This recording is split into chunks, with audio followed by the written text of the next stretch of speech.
The first flower I ever planted was for a woman who was terrified of it, not of gardening.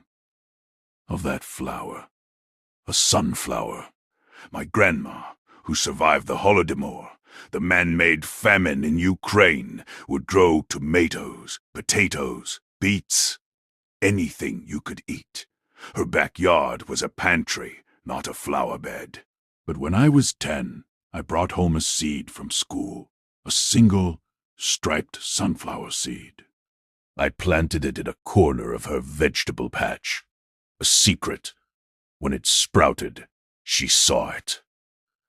She froze, her hands covered in soil. "Sunflowers," she said, her voice flat. They used the stalks to mark the graves, when there were no crosses left. I didn't understand. I just saw her fear. I wanted to tear it out. But she stopped me, a soil-caked hand on my wrist. She looked at the frail green shoot, then at my hopeful face. She said nothing, just gave my wrist a squeeze and went back to weeding.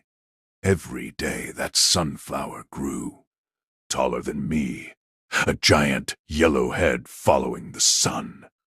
It stood there, a vibrant alien in her field of food. She never touched it, never watered it, but she never removed it.